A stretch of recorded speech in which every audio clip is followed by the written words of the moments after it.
Hello and welcome to Take You to School with Dr. Tom Pritchard. I am your host, JP John Paz. With me, of course, is the former WWE World Tag Team Champion, Smoky Mountain Wrestling Tag Team Champion 8 times over, one of the greatest trainers ever in the history of the business, the Doctor of Desire, Dr. Tom Pritchard. Dr. Tom, how you doing today, sir? I'm doing great today, John. It's been one of those days, one of those weeks that I am so ready for the next week to come. But it's great.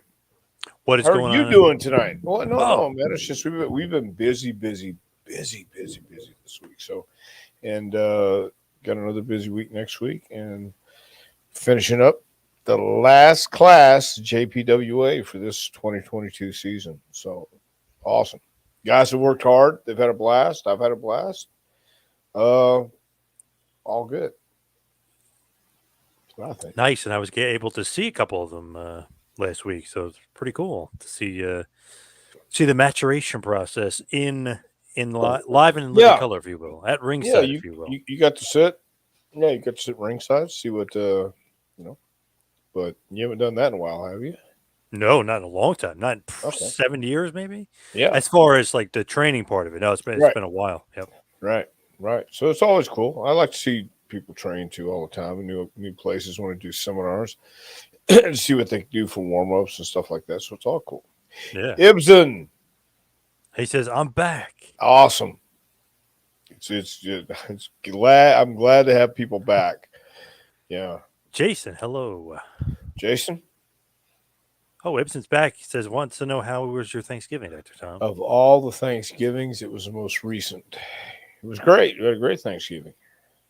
I always Nice. have a great Thanksgiving. I have a great. No matter what day it is, I have a great day. Even when I bitch and moan about it, I have a great day. I have Oh, no problems. I So, always hear that from people from Knoxville. They always have a great day. It's weird. They love Knoxville.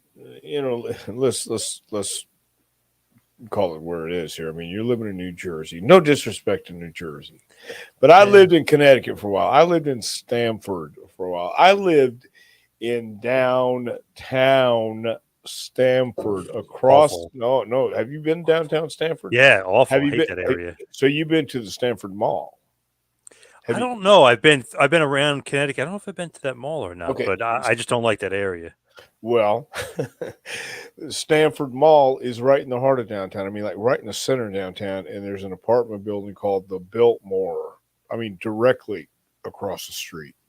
And I stayed at the whatever hotel it was down there, and it was close to the Biltmore too. And then I had a place in the Biltmore where huge windows, and during the Christmas season, I would leave my windows open because the bank would have the Christmas tree glowing and lighting all through the season. And I'm not I'm not a real I'm learning better as I get older. I'm learning better how to enjoy the seasons. But at that time, it was just there to remind me. Anyway, I kind of like living downtown Stanford and walking across to the mall on some of the days that I might have off, which I didn't have many. But if I had a Saturday off and there was a movie, I could walk across the mall. Didn't have to drive or park, or you could just go across and eat. There were restaurants on the other side, a couple streets down. It was a great place to go, but at the same time, then I would go to Newark. Hmm. Okay, right. So then I have to fly out of Newark, or I have to go to West Patterson for seminars and stuff like that. Not that I would have to go, but I can understand why not everyone's saying have a great day in New Jersey. But Yeah. here in Knoxville, you have the mountains. You have, and we do have Burger Kings, by the way. Yes. On other parts of the, so it's a little more balanced. I think that could be why. I could be wrong, but I could be right. Dave Thornton. Good evening.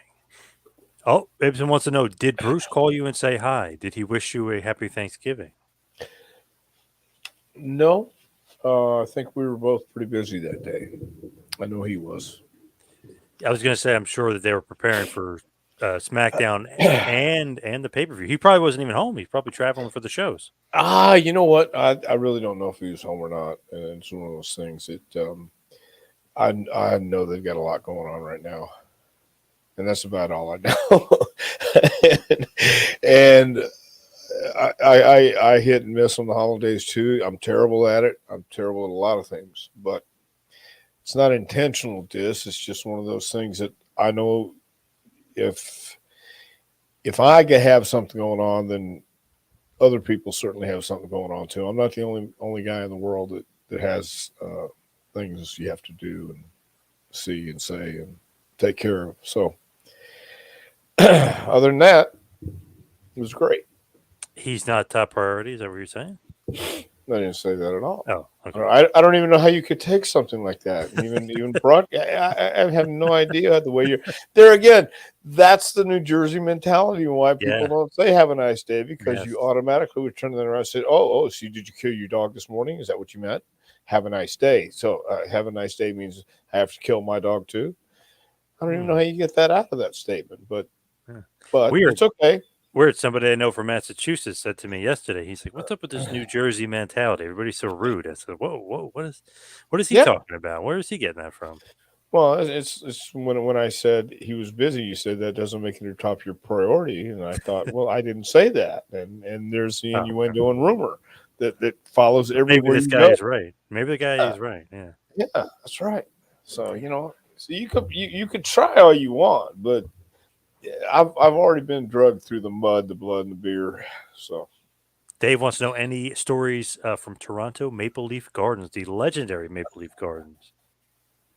I don't no, I don't have any really big stories. It was always a cool place to work, I think, but I don't have any real big stories. Not right now, anyway. Especially after the unforgiving Thanksgiving I had. Can the doctor explain the biological oddity of Ron Garvin being born with hands of stone? Yes. ATF Media wants to know, yeah, was Ronnie Garvin born with hands of stone? I love that. His, Great question. his mother ate or drank, pardon me, concrete. She put concrete in her uh, Decalax, and she would drink that while she was pregnant with Ron. Also, she would feed him the bottle, and instead of putting powdered milk, she put powdered concrete and stone mix, and that's how it happened. Nice. I Yeah. have noticed with Ron, because I've worked with him a few times, not the tallest guy. I mean, obviously anybody can see that, but his hands for like how big he is, you would think that he was Andre the Giant. I mean, he's got these gigantic bear claws. Well, yeah, I don't think. Yeah, yeah, he's one of those guys that can maul you. So yeah, Yeah, like but his handshake. I mean, I have a decent sized hand. I mean, his hand was like crushing my hands. Like, wow, damn. No wonder everyone always talks about how he has hands of stone and how hard he hits. well, yeah, it hit you hard too. But yeah, he was as I said in Three Amigos, he was infamous for that, which is means you're more than famous. Oh yeah, Infamous. Yeah, yes, infamous. yeah. Ronnie Garvin dad was a cement mixer. Ha Yeah. ha ha. Get it? All right. Barbara, hello, Dr. Tom. Good to see you. Sorry she's late, but thank you. Barbara, it's okay. You're fine. You're right on time. We were early. Doug Masters, the Oh, Doug Doug. Masters, by the way. Hello, Yeah. how are you doing? Hey, Doug. Doing great. Thanks. Hope you're doing good too, man. We are just talking about being ridiculously stupid in New Jersey and being nicer in Tennessee. Yeah. So, yeah. Sometimes we get random names and it's not that person, but this is Doug Masters. This So is yeah, Doug Masters. yeah, Yes. yeah. Yes. Bill Romanowski says Mr. Money. I don't know if that means you or not. I don't know who he's I'm not referring sure to. either, but He's got a good okay. picture of a good picture of Jesse the Body on there though. Oh, I thought that was Bill.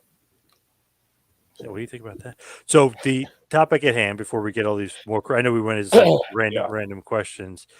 Yeah. Let's talk about Teddy Hart. I know, Do we have obviously, to? we Do we almost have have to talk to. about Teddy Hart? We almost have to. We have to.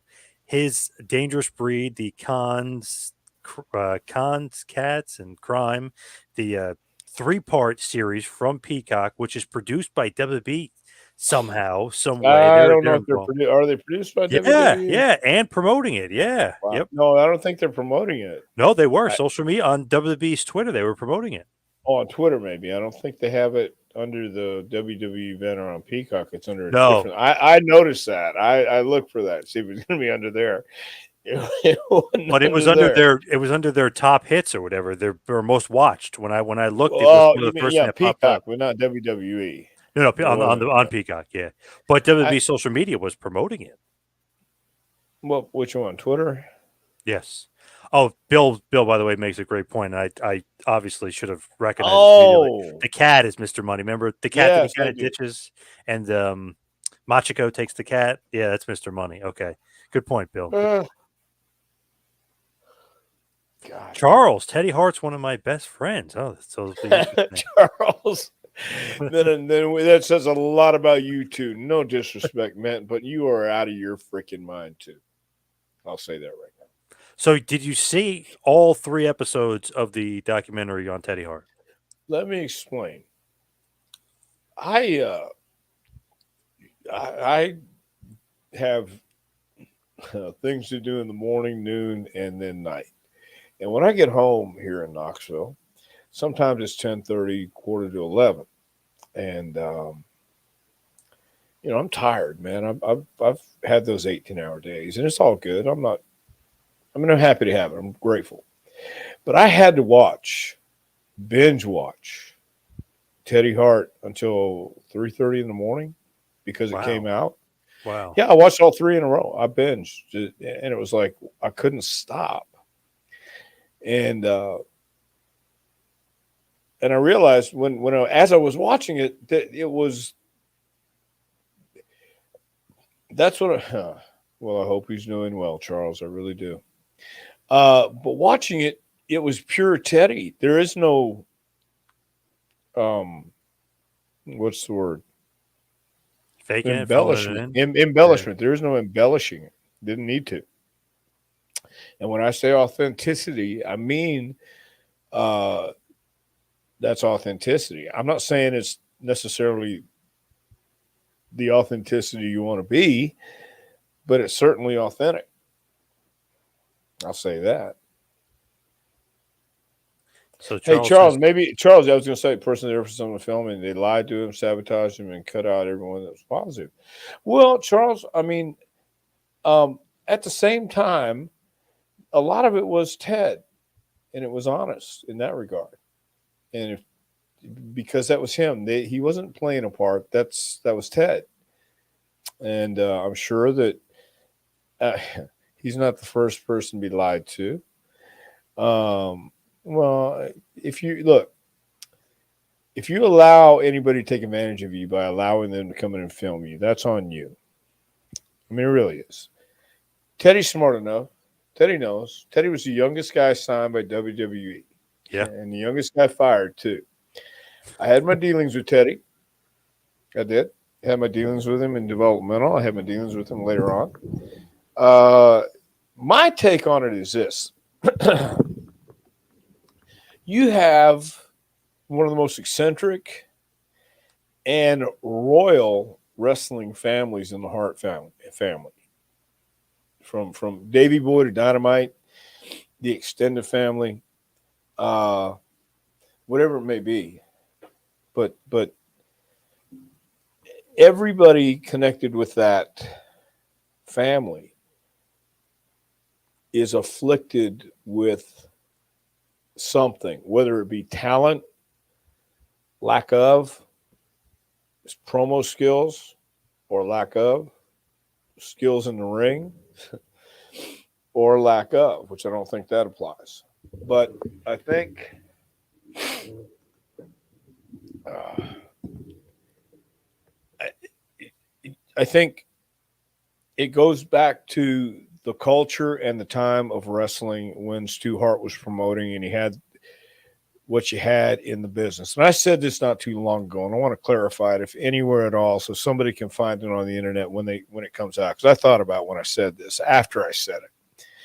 I was reminiscing about the old days, and I said back then, you had people who were on the outside of society and didn't belong anywhere else except here in wrestling. You weren't you were this is where you belonged because you were outcast. You're social misfits. You were socially awkward. You were these crazy people, and not just the fans. I'm talking about the guys in it. The guys who were doing this stuff. And I said there were cons, criminals. There was all kind of stuff. And well, like I was romanticizing about the fact of having criminals in the business. They used criminal acts every week on TV when we did these angles. You hit somebody with a chair, you hit them, you cheated behind the ring, you threw powder, you blinded somebody, you maimed somebody, you threw fire, you did all this stuff. What what don't you see that the criminal element isn't alive and well here? You had good versus evil. It was storytelling, and a lot of that got blurred and carried over into every day because these guys were doing this every day. Stu Hart, the Mongolian stomper, and then when the kids came into the picture in the early '80s, late '70s, or whenever, how long they've been in there. I know Brett was late '70s or early Yeah, '80s. late 70s. Yeah. Yeah. So I mean, he was around that lunacy and craziness, and he knew once he got into it, this is where he belonged. And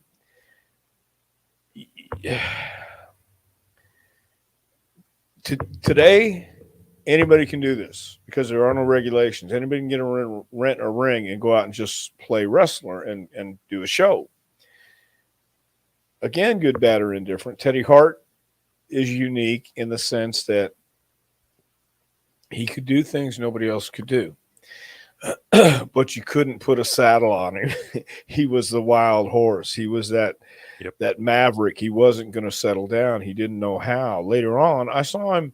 The last time I saw Teddy was in MLW, and he said, because we had told him this years ago, Dory Funk Jr. and I, when we were doing the studio, we have a picture. I need to find it where Teddy is laying on the mat. Bill Apter is standing on Teddy with his office wrestling belt, and Junior and I have Bill's hand raised. And Teddy's there selling. So this was when he's 18 years old. But you have to understand how it works. And I think Teddy was just wanting to do his own thing. And I can understand that mentality. I can respect that mentality. At the same time, Teddy told me, he was telling me, that was what I was going to say, less is more. And he would say, no, more is more. And the last time I saw him at MLW, he said, now I know what you're talking about. Because the bumps add up. You only have so many bumps on your bump card. And when you're doing crazy stuff like that, or you're jumping off of cages, or you just, no matter where you come from, when you fall, you're doing this crazy stuff, you don't know how you're going to fall sometimes. And the older you get, the more you feel it.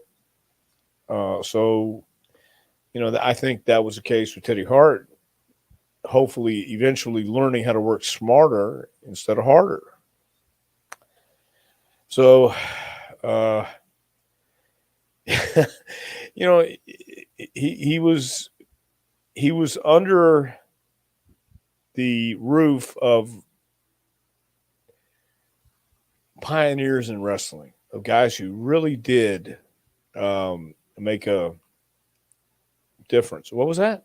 What was that question? One should not be believed or disbelieved based upon skin tone or DNA, sex chromosomes. I agree. I don't know why it's We're, with Teddy, we're, but I we're agree. yeah, were we talking about that? Or was that just a random thought that you figured I'm going to Yeah. type this out? Okay. Yeah. All right, cool. Here's my random thought.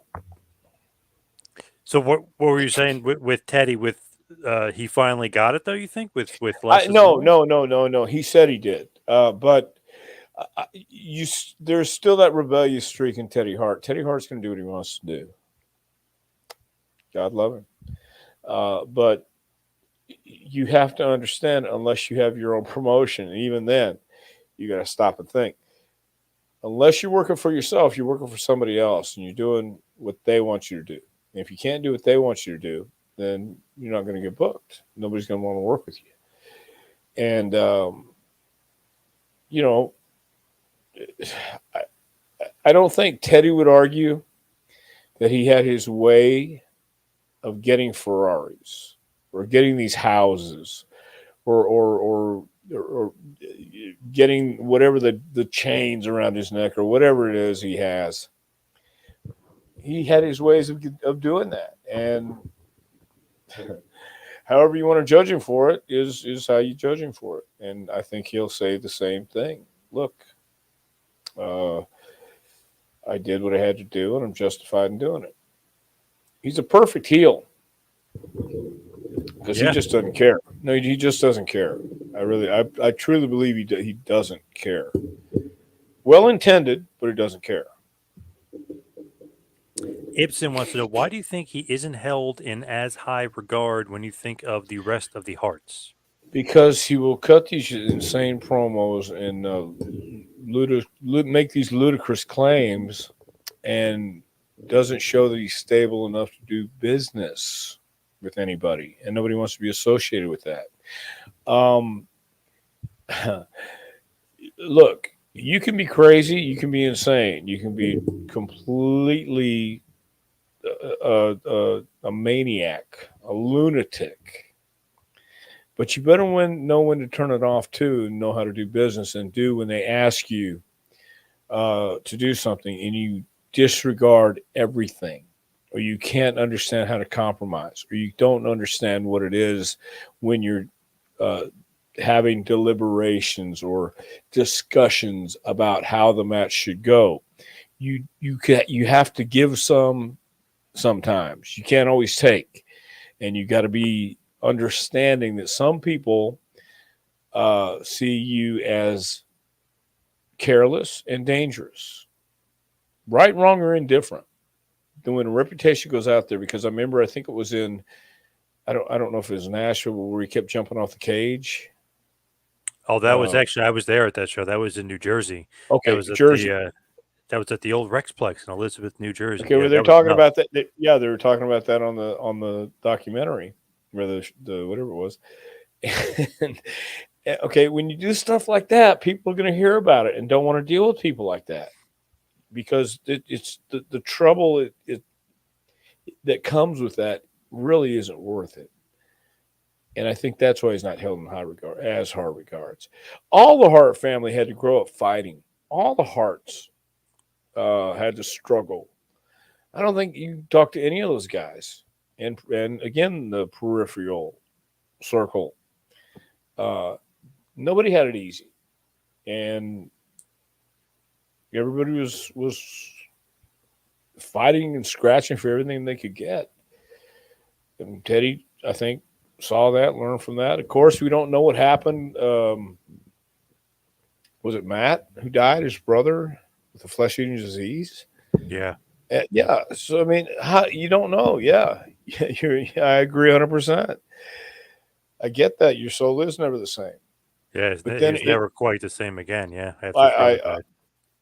I can empathize. I certainly can empathize, and that's the hardest part. That's when you need to have someone or something to lean on in those times when you're feeling manic or you're feeling however you're feeling and you just can't stop.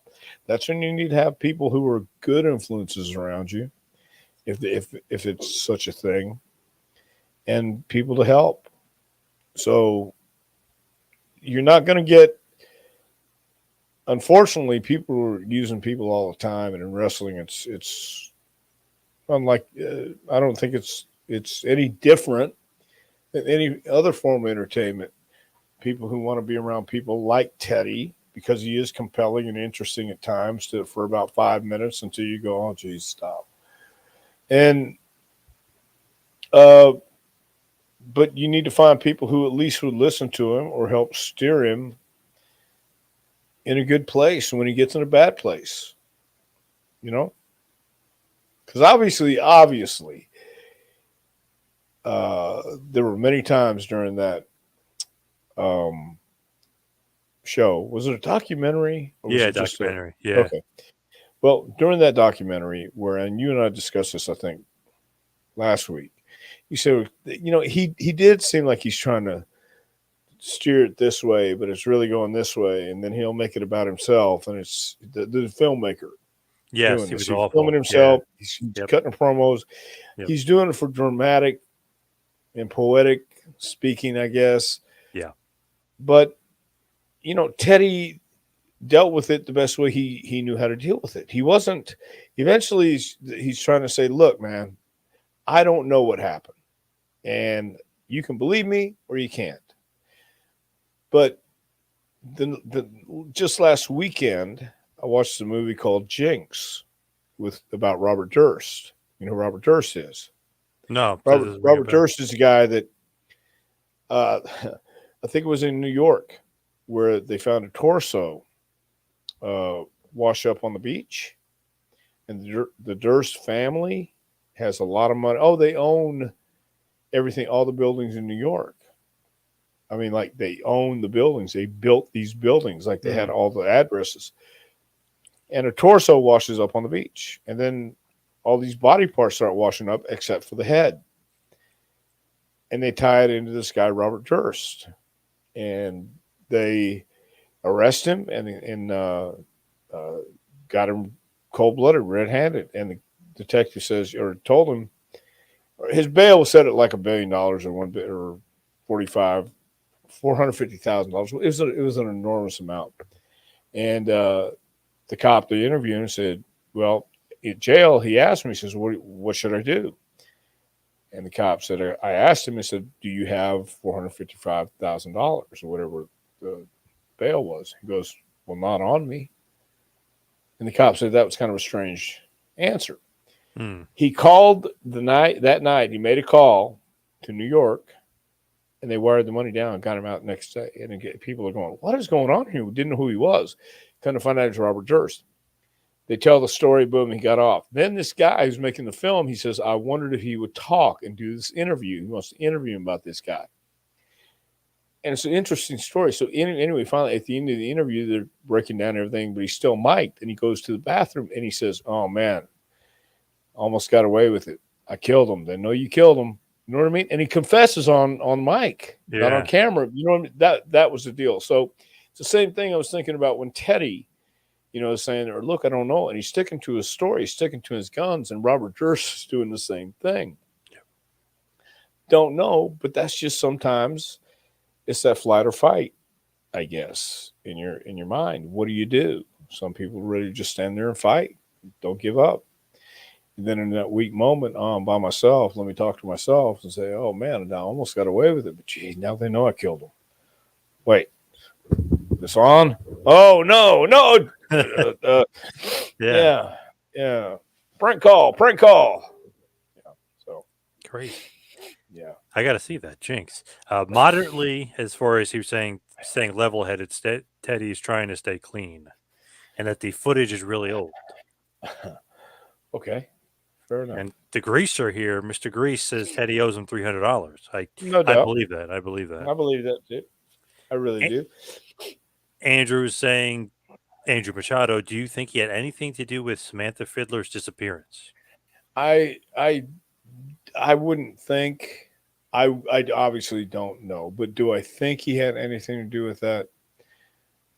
I, after watching it and seeing what was happening with her, well, we don't know her either. We only know what we saw there too. No, I don't know. I mean, I really don't know. To me, he clearly didn't remember. I mean, he was in California. You couldn't Right. be in the continental U.S. You couldn't be further away from each other than those two were at that time period. He didn't know. He didn't remember, which is fine. But the filmmaker who tried to make the whole thing about himself for God knows whatever reason, that was insane. That Yeah. guy, holy crap, what an egomaniac. But he was like, "Oh, he's lying. He's lying," or the guy literally doesn't remember because he's nuts. Yeah. Or that. Well, that's what I'm saying. Look, if you, who knows what was going on with both those guys. I mean, to be in The Teddy's filmmaker, huh? orbit, no, to be in Teddy's orbit, uh, and to watch him work. I saw him. I think it was in Dallas, might have been Chicago for MLW, and we were downstairs getting something to eat in the bar, and then Teddy comes in, and he's always wearing his suit, his sparkly suit, and Yep. uh, okay. Well, then he starts being Teddy and starts telling you stories and starts talking about the car, and then Yeah, truth is stranger than fiction. Yep. But he's that's all he knows and that's all he's done. So who knows what's real and what's not anymore with him? I don't think he knows. It really is a great show, man. I mean, it's interesting and it's there's some cringy parts to it. Yeah. Yeah, there's some things where I kind of go, oh, geez, and you go, see, because if you add it all together and you look at everything they go through, especially when they show the parts of Teddy going to the training school in Florida,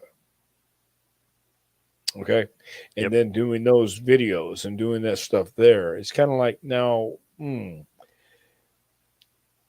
just saying, you kind of go, well, uh, all right, but take the uh, take the baggage that comes with that too, because people are Very, going to, very weird stuff. Yeah. people are going to make judgment calls no matter what. We could say, oh well, it's okay, there was nothing wrong, and I'm not saying there was anything wrong, but perception does become reality pretty quick. Yep. Yeah, Quickly here, the Charles said Jinx is the best. John, you got to check it out. It's a great, unbelievable story. We'll check that out. yeah, yeah. Check it out because it's these people walk the streets, uh, and the real quick gist of it is he dresses up like a woman because he's on the run, and then his neighbor is the guy who figures out who he is, and he's going to blackmail him. And he says, "Oh no, you're not. You're dying tonight." And the yeah, it's lunacy, but it's what the world's made of. But Yeah. with Teddy though, he's so far away from the girl for the disappearance, and then the fiddler story. It just felt like the guy was trying to do Yeah, get some money back for filming him for 10 years. So it's like, oh, I'll make it true crime is hot right now. I'll make it a missing persons case. But he didn't but really care about the missing person at all. no, it Yeah, wasn't. That yeah, was never that. It yeah. was. It was. He was cruel to cats. Teddy was cruel to cats by cat juggling them. So that was cruelty. Okay, I'm not. I'm not really fond of throwing cats up in the air and catching them either. But I don't know that it was necessarily cruel. No, not at all. Yeah, No. but Yeah, and I always thought it was kind of unique and amusing that he would bring cats out to the ring. yeah. Okay. But I think you're right. Here was a guy who was filming cat videos, got the scoop on Teddy, and then look, Teddy filming Teddy Hart can be a very compelling story because what you see is what you're going to get. The guy who picked him up from jail, he went to go stay with him and his son for a while. It's like those kind of characters are everywhere, Yep. and you put Teddy on with it, and just pour gas on the fire. It's something that you do look at and go, wow, how do they exist? It's But yet crazy. he's outside doing handstands and push ups outside the 7-Eleven or whatever store it was at, and just this insanity. I remember seeing a deal. Uh, and the reason I watched this was because of MLW. But him and another girlfriend were they had a Ferrari or a Jag or whatever it was, and Teddy would get these little sparkly things or the bedazzle stuff and glue them to the dashboard and to the car to the door of this beautiful car like a Right. Lamborghini or something like that, and just junk it up. Why? It's like yeah, somebody got a somebody got gave a gift of a Toomey uh, briefcase, and they put a sticker of their wrestling company on it on their Toomey briefcase. Just it was like It didn't fit. Is my point. Right. Yeah, You know that what I doesn't mean? make sense. You Yeah. don't put the bedazzled jewels on a Lamborghini Yep. inside the car and make it look like what it looked like. Yep. Well, no, stability in a person and mental illness with medication or medicating. No, it doesn't. And there's a lot of mental illness out there today. Yep. Yeah, really is. It, Charles is right here, obviously, with the girl gone missing in the other part of the country, basically, as far as that. BJ Annis here, the big bus Fetty saying that BJ Annis will likely have a valid defamation lawsuit against Frank, a film about Frank, quote unquote. In Ah, Canada, selective editing will get you over in court. Yes, I agree. yeah, Everything, editing, the guy taping himself, watching yeah, himself, then reacting to. Oh my God, what yeah. that guy might be nuttier than Teddy Hart. Well, he was he was looking to make a story because you're right. He had it was 10 years full of stuff, right? Yeah, yeah. And Yep. he didn't have anything, and so he had to find something after 10 years. I looked at it now and I'm going, Yeah, I gotta be able well, to make money off this, yeah. that, and I'm saying, well, let me see, let me go back and find out. Yeah, if he would have done it earlier, it might have been something, but I don't know. Oh, man, just what a mess. With Teddy, though, you go back a long time. You said 18 years old, Bill Apter standing on Yeah, him, the Funkin' Dojo, you and Dory Funk Jr. What was he like back then? Was he just too immature, and that's why he got basically got fired? He's the youngest guy ever to get hired and fired. yeah. Maturity was a key point there, and I don't know what he was thinking at that time. He was really talented. He was really good, no doubt. Yeah, excellent. Uh, but it came down to can I trust you to be a pro when you're outside the ring? I think that was the key, one of the key issues, and the maturity factor. And how do you tell that?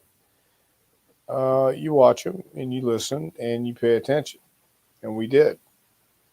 And that was his downfall. We were watching and paying attention to how he was doing things outside the ring, and that's no matter what it is, man. If you're looking for somebody to bring in your organization, whether it's an entertainment company or a sports franchise or a company in general, you want to know all about them, and you want to know as much as you can about them. But in wrestling, even more so, or I don't know if even more so, but WWE certainly wants to know about their talent, and what their quirks and Yeah. things are. So just at that time, he wasn't fitting. And then later on, he just proved to be, as we talked about, a maverick. Just wasn't going to be, you're not going to put a saddle on him and spur him in the guts, man. No, he's going to be doing all the spurring. He's going to be running wild and doing all that stuff. So, in a way, he certainly made his own reputation at at the expense of himself. And Did I you get that. did you work with him again when he got re-signed when he was a part of FCW? Were you training him again at that point? I think it was 2009-ish, something like that. He didn't get re-signed to FCW. Oh, but he got a tryout, right?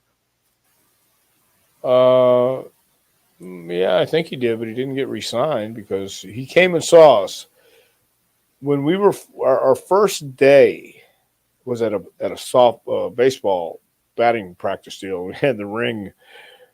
Uh, God, those are the good days. So in the corner in one of the batting cages, whatever it was. He came that day. He brought one of his sparkly suits and actually gave it to me as a present. I still have it. Really? Yeah. Oh That's yeah. awesome. Yeah. Wow. And he was looking to get back in. I don't even know if we had a tryout, but I know we did. He didn't come back. Natty was there. Natty did. TJ was there, but I don't know that Teddy. I mean, he could have, but it's been a while back. He wasn't training with us. So he always says he could have made big money with WB. Can you estimate or do you know if that would be true? Let's say when he's 18 years old, like how do those contracts work? Are you making a ton of money, or is this some sort of rookie deal where you're not getting a ton to start it off? No, no, and I think back then his deal was probably 500 a week, or yeah, probably so. Uh, I think the general was like way low, like 500 a week, but they were helping with lodging, rooms and stuff back then too. But no, it's all based on potential. It's like Mark Henry, Kurt Angle, Randy Orton. Um, yeah, come in with potential, but that'll only get you so far. Then they want to see results and see if you learned anything.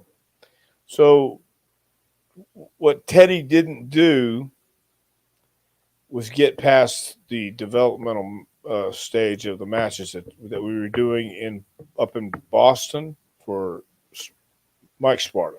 Yeah, WWA. Yeah. Right. Okay. So he didn't get past that part, and because Bruce was going up there at that time, Pat would come to some of those shows too, and then myself and Dory, uh, our job was to lay out the matches, watch the guys, just kind of be babysitters in a sense, but we're not babysitters. We're letting the guys do what they want to do up until they show us they can't. And Teddy, unfortunately, didn't didn't make it past that phase, And then I think once he left, once he got fired, he went back to Canada, I believe, and started working the Mat Rats. Or did he do that before he came there? That was 2000 ish. So it was after, I think.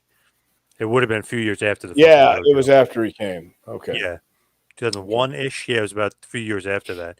It's funny. I was looking it up. You and Teddy were actually in a NWA 50th anniversary battle royal together. It was won by Dr. Death Steve Williams. I was like, wow, I didn't realize you ever were like in the same ring or wrestled him outside of Funkin' Dojo, obviously. I didn't remember that either. I had no clue. So that's all right, though. Ibsen has a good question here. Why didn't the new Hart Foundation take off in your eyes, which of Davey Boy Smith Jr., Brian Pillman Jr., Teddy Hart? Was it chemistry? Yeah, it was certainly chemistry. I think Davy Boy is incredible. Davy Jr. is incredible. Um, he has the look, and he has all the skills he needs. Uh, Brian Pillman needs someone to tell him the truth every single time, and not everybody wants to do that. He's got to hear it, brutal honesty. He's got to hear it. Hey, Brian, that didn't work. Change it, and give him an idea to change. He He's needs gotten people. better this year. He's gotten way better than He when he was in has. Yes, MLW. he Yeah. has. Yeah. Yes, and that needs to keep coming. He needs to have somebody come down, but he needs to listen, and he needs to pay attention and show people that he wants to listen. And Teddy, and we just listed or we just talked about why Teddy. So you have three guys, and really only one serious guy, in my opinion, in David Boy Jr. And Brian sometimes has his own ideas. He's Ignorance isn't a crime. It's just he just doesn't know, and he needs people to tell him. He needs not people who blow smoke up his ass. He needs people who will be honest with him. Good players want to be coached. Great players want to be told the truth, and he should want to be a great player. Yep. And he could if he humbled himself and listened, paid attention, and applied things, and showed gratefulness and being grateful for people helping him. And then again, it was a mix. It was a mix of personalities, and it can be exhausting when you have those kind of personalities. Three extremely different people. Charles is saying, was he professionally polished skill wise at 18? Did he practice and train hard or already have the skills down? Well, no, he could do spots and he could do moves. What he was missing was the in between, the little things, the details, and how to get from point A to point D without having to do everything all the time in between. Just cut some of this stuff out and it'll make more sense because you're doing five finishing moves to get to one false finish. It makes no sense. They were doing great stuff. It was incredibly athletic and really cool looking stuff. Oh my God, look at this. Oh my God, look at this. Oh my God, look at this. Oh my God, I can't beat him yet. It was just kind of it was off balance. But he had talent. He needed to get experience. Danny was saying it was 2007 with Teddy, Ah, Natty, Harry, and TJ Roll in OVW. He actually came back from the first tour of Iraq. Well, thank you for your service. Then WWE and OVW relationship is done. Then they moved to FCW. So that's how and when he had that tryout. There actually is brief footage in that documentary of Teddy in FCW. no, I don't know if it was FCW, was it? It might have been Yeah, OVW. Who was he working with? it was so quick I don't even remember, but I remember seeing. It. I was like, "Holy shit, that was FCW footage." So he did have, and I looked it up. He Well, did have a couple matches. maybe he did, but I don't recall him training there for any length of time. But he might have. He Yeah. very well might have. Barbara wants to know with the guys like Teddy, how do you police a loose cannon like that? Do you punch him, tape him to a locker? What do you do? Yeah, that's what they did to him when he came off the cage. I heard in New Jersey. Did you hear Yeah. about that too? Yeah. So I I mean, was just yeah, talking to Jack Evans about that, which is funny because he was his tag partner in that crazy match. So they put little scaffolds on top of the cage to make it easier to jump and do all this crazy stuff. For yeah, some reason, Teddy wouldn't stop, and Jack was like, "What the fuck are you doing?" Like yeah. they both got kicked. He not so rudely, but they Right. both got kicked out. He's like, "Since you're with him, like you have to go too." But Yeah. Teddy literally gets physically thrown out of the locker room. And they threw his stuff out.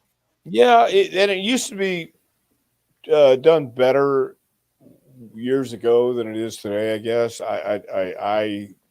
from my knowledge, because I don't know how many people are doing that stuff today. I really don't. Policing stuff.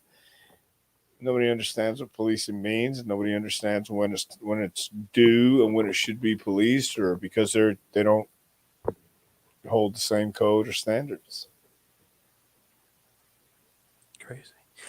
Mega Mouse Spike said Dynamite Kid said that one of Stu's sons pretended to be Stu on the phone and gave Teddy misleading information about his future pay in Calgary. I don't know about that. That would sounds like an Well, Owen prank, it but I don't sounds know. like an on prank, yeah, but I had never heard that either. But it could be.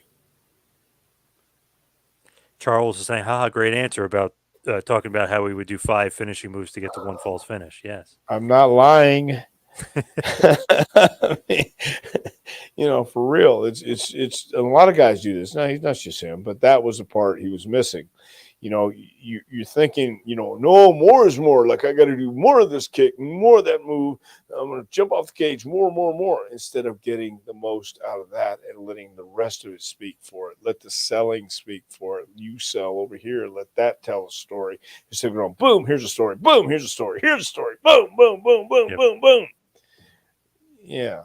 So Physically, man, he was gifted. You can rarely see a guy be that athletic, but then he could do like submission moves, and he's in great shape. He looks like a million yeah, bucks. It's like rare you find a guy like that, but obviously attitude and his potential was huge, but the attitude kills it. attitude is everything. It's how you approach it. Attitude. It really is. I think that not only for wrestling but for life. It's how you approach it. And when people say life isn't work, do you really understand what that means? Uh, it's not so easy. But then you listen to people who will tell you calm down, or who will tell you you don't need to go into this place when you're in this mood because you're going to make people angry and you don't want to make these people angry. They have the ability to take your phone away and you won't get a phone again. You will be banned from coming in that store. I had an issue with I won't say the phone company, but all this nonsense, in my opinion, uh, was getting me angry, and it was nonsense to me. I thought this. Look, we could do it with my other phone, realizing that the new phone is upgraded. Maybe the system changed, and maybe it's not compatible. Possibility, but I wasn't buying it. and I was starting to I was starting to get my promo mode, and I was starting to get hot, and I was starting and realized this isn't going anywhere. Bad attitude is like a flat tire; you're not going to go anywhere unless you change it. Well, I had to change my attitude, and I apologized. And I realized if I didn't apologize, I was going to be, I maybe not have got my phone today. I might be waiting for 2 weeks, and they got it right there, staring at it. No, it hasn't come in yet. No, sorry, we don't have it. Oh yeah, no, it'll be in here, no doubt, before the first of the year. So it's the same thing with Teddy. You got to understand, it's that's where a lot of guys. That's where I, no, I fouled up in other places too, but that's where a lot of guys mess up because you don't understand. It's a relationship business. If I can't trust you, I don't want to be around you. Right. Period. There's a lot of people who feel that way. I don't want to deal with it. We got enough goofs. Think about all the guys back in when you were watching wrestling. Oh yeah. You know, not everybody was a Boy Scout, but there were some talented guys out there, and they had that edge, that energy. You know, some negative, some positive, but they had this vibe, this buzz about them. And whether it was Dr. Jerry Graham, Jimmy Snuka, Gino Hernandez, Albano, oh my God, Mark Lewin, these Scott guys, Steiner. Scott Steiner, Yeah. you know, these guys were crazy, Yeah. legitimately crazy, but they knew how enough to get along and make it work in the back. Because if you can't make it work in the back, sure as hell ain't going to work in the front, in the ring. So, you know, that was what Teddy was missing and not understanding until you get older and you see how life is and see how it works. And even then, it's not enough. Some some of us can't help it and never will be able to help it, I guess. Boys and their toys says he didn't kill Samantha. I I don't I never I, said he did. I totally Yeah, agree. He physically couldn't have. It's impossible. But right. yeah, Josh Carpenter says he knows what happened and what great cats he asked. They listened so well. He did have good cats. Yeah, no Yes, he doubt. did. Sure. But yeah, physically impossible. He couldn't have done it. It seems like when she left the prison, something happened, and that's where they need to investigate. But the guy was, Right. literally being an asshole, taking his stuff like case closed, and he put. Right. Remember, he packed it up at the end like Yeah. case closed. It just started. Did you Right. investigate? You asshole! Like horrible. Yeah. Yeah. So I mean, you know, it was an interesting piece, Yeah, very interesting. but yeah, but it was it was after 10 years of having this film and then trying to find a hook, and he Yep, finally found the hook. yep. Yeah. I'll make it a missing persons case. Well, Teddy's nuts. They'll buy it for for 2.5 episodes until I reveal at Yeah. the end that I looked it up online and it's on YouTube. He was wrestling in California. Right. He couldn't have, and she was in jail. She got arrested twice. So yeah, yeah, Yeah. crazy Well, stuff with it is with Teddy. crazy stuff. Charles is saying he was so polite, respectful, positive at the GCW show that he was tossed out of. Wow, people. Wait a minute. Wait a minute. Wait a minute. Wait a minute. Okay. Okay. Yeah, he's cool with everyone, but at the same time, uh, okay.